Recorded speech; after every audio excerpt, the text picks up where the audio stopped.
Assalamu alaikum. Welcome to Gul Knowledge Hub. Welcome to a new video with a new day. Topic of today's video is very crucial, very important, because it's important for us to know from where to start learning English language. Yes, dear audience, if you are a beginner or you have started your journey, you should have to know that your starting point was right or wrong. Why are you facing all these problems? Because it is an established reality that if your foundation, your start is right, then your building which is erected on that foundation will be quite well, and it will be constructed in a best way. But if your foundation, if your start is not right, then you will face a lot of problems. Yes, dear audience, so it's very compulsory for you to know that your start was right or wrong. And if you are a beginner, I am going to suggest you some tips that how can you start your journey so that you don't have the problems which are being faced by every English learner. Yes, dear audience, but before diving into the video and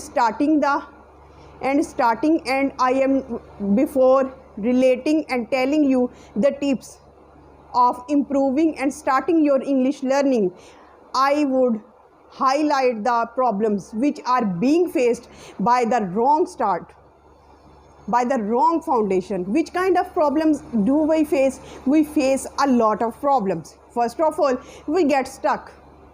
We don't find the words to express our thoughts. And if we don't find the words, we can't have the alternative to fulfill the gap. We fumble, we stammer, we feel anxiety, depression, and we lose confidence while having conversation with anyone. Why does all this happen? We become fearful, we become afraid of others. Why we have all these problems? Why we have all these problems? Because the foundation, the start was wrong. Due to wrong start, due to the wrong foundation, the whole edifice, the whole building of English learning is wrong, and you face all the problems, and you will face all the problems all your life if you don't correct your start. So it's very compulsory for you to look into the start, whether it is right start or a wrong start, and then you have to proceed further. First of all, from the starting point, you should, if you are a beginner, if you have just started your learning English language, or if you have started your English learning language, just look at that. You have started your start right or wrong. So let's dive into the video. What I am saying to you, the first thing which I suggest you to initiate or to learn or to start your English language journey is to start from identification of the words. Just like the kids, when we want to start or when we make our kids to learn a new language, what we do and we make them identify the words around us. For example, the names of birds, the names of fruits, the names of vegetables, the names of parts of body, the names of the objects which are around us, each and everything. For example, if I say apple, I would say it is a apple. Look, apple. If I say glass, I would say glass. If I had to say that kitab, I would say it's a book. I would not say kitab. So first of all, identification of the new objects is very compulsory for us. Why it is compulsory for us? Because when we have to deliver the idea, when we have to deliver our information and knowledge, what we need words to express our ideas, and then we stuck because we don't have practiced enough on the identification of the words, on learning the new words. That's why we get stuck, we become confused, and we halt our journey. This is the wrong approach. We have to start from the right object, and we have to gather words.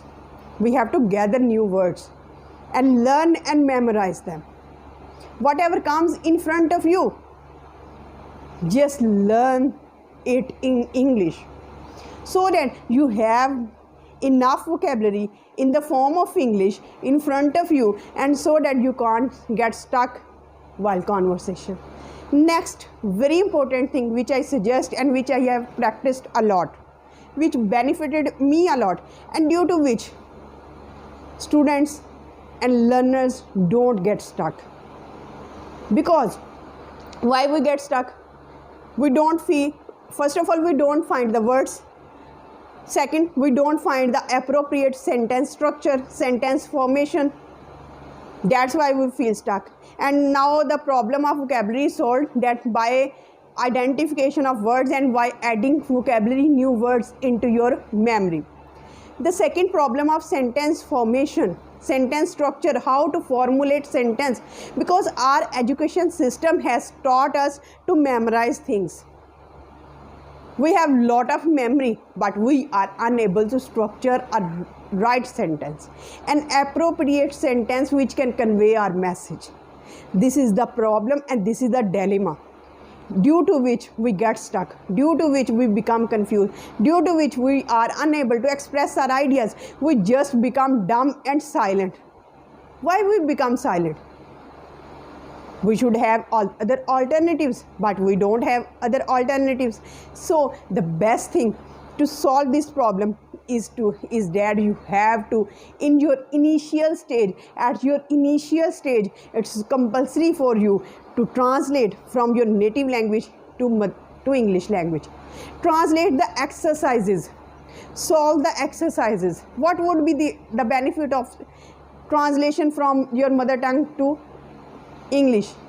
At your initial level, it will make you ready to speak, to utter your ideas in the best sentence formation, because you have practiced a lot. All tenses you have practiced through your translation, and through translation you don't only get sentence formation, you get the vocabulary, the essence of expressing your ideas. It's not a joke, it's a reality. I have practiced a lot, and this thing has improved my sentence formation. This thing has made me creative. I could create essays, short stories, everything in English by my own self. How? Only by translation. This is not a small point. You have to inculcate in yourself this habit, because this will give you will not get stuck to find out the tenses. Then you will not get stuck where to use passive and where to use active, because you have practiced a lot, that this become the part of your personality. They become consciously occurring to you. And when will it happen? It will happen when you have practiced a lot. Then you have to learn from active to passive learning. Now, what is active learning? Active learning, when you learn something, you have to utilize, you have to speak through your mouth. When you have identified the words, use your words in your own words. Now, what is passive learning? When you are not in the mood of learning anything new, you just read, you just listen. By listening, you will get something. So, by these points, first recommendation is word identification.